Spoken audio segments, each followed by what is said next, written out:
talk about where you're from. Sure. Would you have the opportunity today that you did then to achieve all of this? Well, I grew up in Canarsie and the baby projects.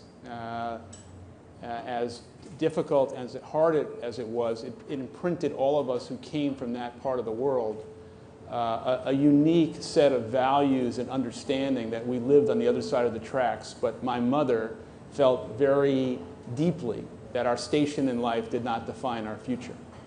And I think the question you're asking is a very important one, especially as it's framed around why we're here today.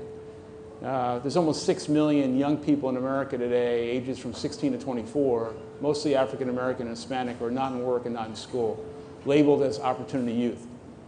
There's so many people in America, 1 out of 6, who are going hungry every night. And so I think we have a situation where the chances and the percentages of those young people versus when I was a young boy, I think are a lot less to succeed. The question is, that is not an absolute. We are better than this. We must do things differently, and we must have real solutions and a lot less partisanship. I was looking back at a column my colleague Fareed Zakaria wrote back in 2013, and he cited this Harvard-Berkeley study called The Equality of Opportunity.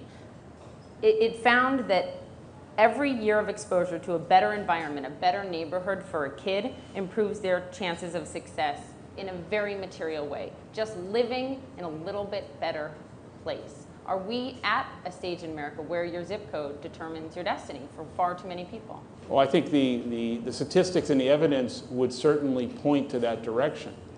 But again, this is the status quo is not something we should be accepting. We need to transform the economic issues that have created this kind of gap. The future of the country and the promise of America and the American dream can't be only accessible to people of privilege who are white, who live in the right zip code. The other issue is that we are foregoing so much talent, so much resources, so many people who all they want is an opportunity, who can contribute to our society, who can pay taxes, who can build great families, who can buy a home. But if we fracture the hope and the promise of what the country has been built on by leaving so many people behind, the country and the promise of America will not come true. So let's talk about some of the things that Starbucks has done to try to achieve that, right? I mean, ultimately, you're responsible to your shareholders Yes. and to your board.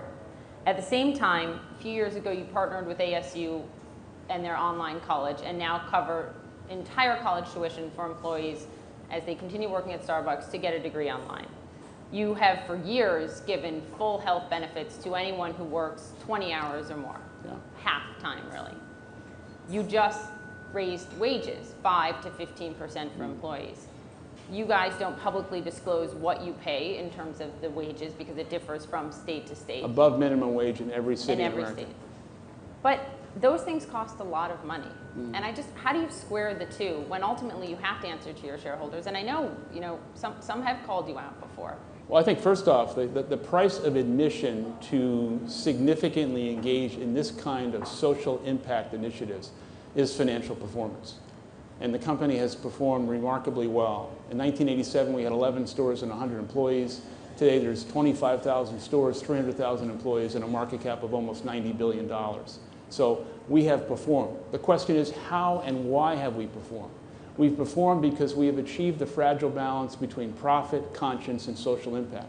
We've also said that we must significantly make investment in our people and the communities we serve. We would have lower attrition, higher performance, and the equity of the Starbucks brand would grow, not because of advertising or promotion, but because of the authenticity of the experience. How do you know that? When you're getting ready to report your earnings, how do you know that it's been additive to the company? And I mean, it has to hit profit at some point. How do you square the two? Well, first off, the financial performance of the company would indicate that the equity of the brand and what I've just told you is indicative in terms of what we are saying. But I think we do a fair amount of research domestically and around the world, and I think Starbucks is the kind of company and brand that people have come to trust. Now, with that comes expectations that we can't always meet. We're not perfect. We can't do everything. But I think we are living at a time right now, and this is so vitally important, where the rules of engagement for a public company today are very different. And what I mean by that is you can't come to work every day with the sole interest of only making money. You are not going to attract and retain great people. Your customers are not going to embrace that. You must demonstrate with great authenticity and truth that you're in business to do lots of things, including giving back to your people and serving your community. The result of all that, even in a country like China where we have 2,500 stores, has come true. And this is a universal language of trying to do the right thing